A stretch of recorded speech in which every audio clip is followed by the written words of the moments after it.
जितने भी chemical reaction surrounding में होते हैं वो सारे केमिकल रिएक्शंस कुछ लॉ हैं जिनको फॉलो करते हैं। उन्हीं लॉज को हम लोग लॉ ऑफ केमिकल कॉम्बिनेशन बोलते हैं। Means the formation of compound follow certain specific laws and that laws are called laws of chemical combination. यहाँ पे जो लॉज ऑफ केमिकल कॉम्बिनेशन है उसमें कुल आपको 5 लॉज हैं जिनको 11th क्लास में आपको पढ़ना है। यहाँ पे हम लोग इसका फर्स्ट लॉ डिस्कस करेंगे जिसको हम लॉ ऑफ कंजर्वेशन ऑफ मास बोलते हैं। लॉ ऑफ कंजर्वेशन ऑफ मास आपने 9th क्लास में भी पढ़ा होगा, तो सेम वही लॉ है जिसको हम लोग यहाँ पे रिपीट करेंगे। लेकिन मेन मोटिव यहाँ पे बस उस लॉ को डिस्कस करना नहीं है क्योंकि इसके बहुत सारे कंट्राडिक्शंस हैं। तो मेन हम लोग उसी कंट्राडिक्शंस को डिस्कस करेंगे इस वीडियो के अंदर। तो उस कंट्राडिक्शंस पे जाने से पहले हम लोग एक बार law of conservation of mass 11th की केमिस्ट्री में क्या है पहले उसको डिस्कस करेंगे। उसके बाद चलेंगे हम लोग इसके कंट्राडिक्शन पे। तो चलिए, law of conservation of mass. जो law of conservation of mass है इसको लेवाइजर ने दिया था। तो लेवाइजर के अकॉर्डिंग क्या है कि जब आप किसी भी केमिकल रिएक्शन को प्रोसीड कराते हो तो वहां पे उस केमिकल रिएक्शंस का जो मास होता है टोटल वो हमेशा कंजर्व रहेगा। और टोटल मास कंजर्व रहने का मतलब क्या हो गया, केमिकल रिएक्शंस कोई भी होगा तो उसमें जो रिएक्टेंट होता है वो कन्वर्ट होता है प्रोडक्ट में। और जब मास कंजर्व रहेगा इसका मतलब जो मास रिएक्टेंट का पहले था, जब रिएक्टेंट प्रोडक्ट में कन्वर्ट हो जाएगा तो जो प्रोडक्ट का मास होगा ये मास दोनों हमेशा आपस में क्या होंगे, इक्वल होंगे।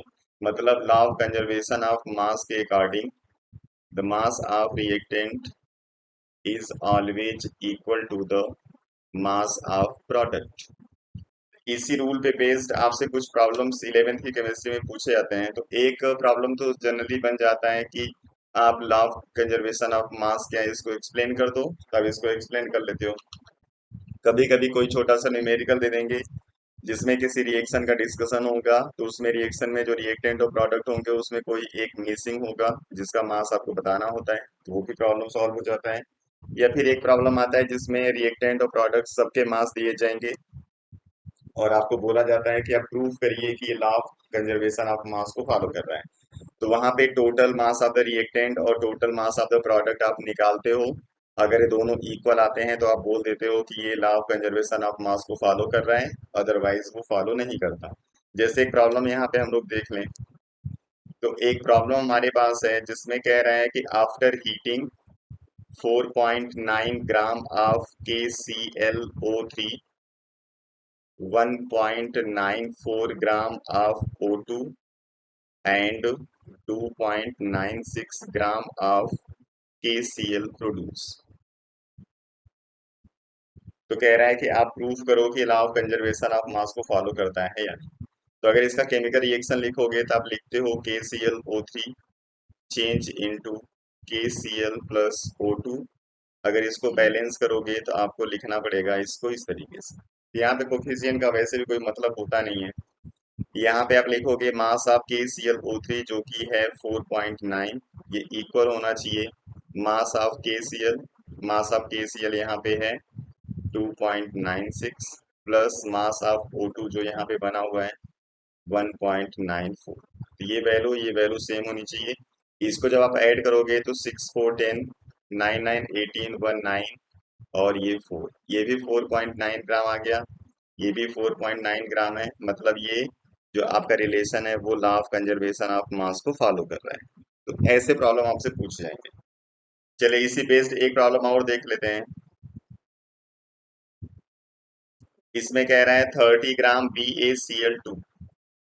30 ग्राम हमने BaCl2 लिया हुआ है। It is react with 30 gram MgSO4 to form, और ये रिएक्शन करने के बाद बनाता है 40 ग्राम ऑफ BaSO4।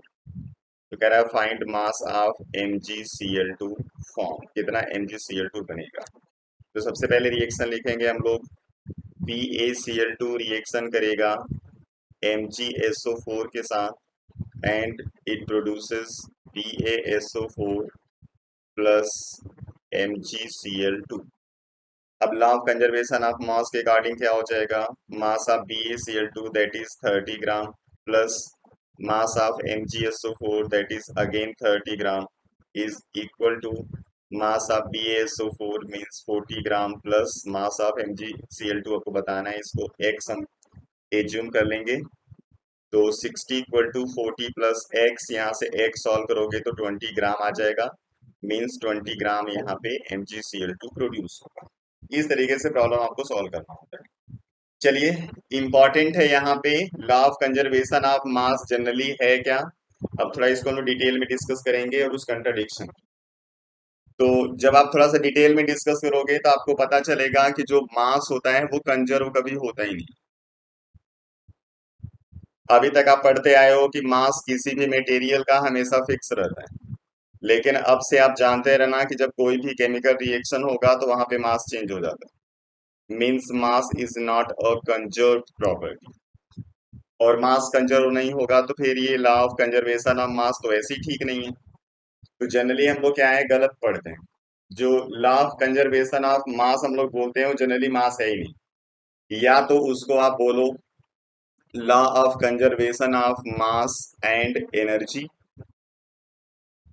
या फिर आप बोलो केवल law of conservation of energy, क्योंकि फिजिक्स में हम लोग मास को एनर्जी कंसीडर करते हैं। अब क्यों कंसीडर करते हैं अभी उसको हम आगे डिस्कस करेंगे। मीन्स हम लोग यहाँ पे जनरली पढ़ क्या रहे हैं, law of conservation of mass and energy. इसका जो सही डेफिनेशन होता है वो होता है कि किसी भी केमिकल रिएक्शन के अंदर जो टोटल रिएक्टेंट का मास एंड एनर्जी है वो कंजर्व रहता है। Means mass and energy of reactant is always equal to the mass and energy of the product. अब इसके लिए क्या होगा, हम सबसे पहले लेते हैं एक आइसोलेटेड सिस्टम। आइसोलेटेड सिस्टम मतलब हो गया जो कंप्लीटली क्लोज होगा, जहां से एनर्जी का भी ट्रांसफर आप नहीं कर सकते। उस कंडीशन में क्या होगा, जो मास एंड एनर्जी ऑफ रिएक्टेंट होगा वो हमेशा इक्वल होगा मास एंड एनर्जी ऑफ प्रोडक्ट। यही आपका law of conservation of mass and energy है, जिसको हम law of conservation of energy भी कह सकते हैं। लॉ ऑफ कंजर्वेशन ऑफ मास हम कभी नहीं कह सकते। और ऐसा क्यों हम लोग बोल रहे हैं, क्योंकि हमने पढ़ा हुआ है आइंस्टाइन के अकॉर्डिंग E इक्वल टू होता है mc²। means energy is converted into the mass and mass is easily converted into the energy। जब कोई भी केमिकल रिएक्शन होता है तो मास का कुछ फ्रैक्शन एनर्जी में, एनर्जी का कुछ फ्रैक्शन मास में कंटिन्यूअसली ट्रांसफॉर्म्ड होता रहता है। इसलिए हम इसको लॉ ऑफ कंजर्वेशन ऑफ मास नहीं बोलते। जैसे कोई भी अगर हम एक न्यूक्लियर रिएक्शन ले लें, न्यूक्लियर रिएक्शन जिसमें आपको पता है कि किसी भी एटम का जो न्यूक्लियस है वो ब्रेक होता है कुछ छोटे दूसरे एटम्स के न्यूक्लियस के फॉर्म में। तो यहाँ पे जैसे कि एग्जांपल हम ले लें यूरेनियम का, तो यूरेनियम 92 235 को जब हम ब्रेक करते हैं तो ये कन्वर्ट होता है बेरियम और क्रिप्टन में। तो बेरियम यहाँ पे हो जाएगा 56 144, किसी किसी बुक में आपको यहाँ पे 141 लिखा हुआ दिख जाएगा, तो वो गलत नहीं होता, वो भी सही है। बस यहाँ पे कुछ पार्टिकल्स होते हैं जो वहाँ पे कुछ बैलेंस करने के लिए एक्स्ट्रा लिखे जाएंगे। साथ में क्रिप्टन 36 के आर 89, और प्लस यहाँ पे न्यूट्रॉन रिलीज होते हैं और कुछ एनर्जी। अब अगर ये law of conservation of mass को फॉलो करता तो क्या होता, यूरेनियम का जो टोटल मास है वो मास ऑफ बेरियम और मास ऑफ क्रिप्टन के बराबर होता न्यूट्रॉन के मास को ऐड करके। लेकिन जब ऐसा किया गया तो पता चला कि इनका जो मास का कॉम्बिनेशन आता है वो इस यूरेनियम के मास से कम आता है। मतलब कुछ मास यहाँ पे क्या हो गया, किसी दूसरे फॉर्म में कन्वर्ट हो गया, और वो दूसरा फॉर्म क्या है, वो ये एनर्जी है। तो मास एनर्जी में कन्वर्ट हो गया, इसलिए टोटल मास यहाँ पे कंजर्व होता हुआ आपको नहीं दिखता। इसीलिए हम लोग कहते हैं कि जो मास होता है वो कभी भी कंजर्व नहीं रहता। Certain fraction of the mass is easily converted into the energy and the vice versa, means conversion of energy into the mass. ये कंटिन्यू चलता रहता है रिएक्शन के अंदर।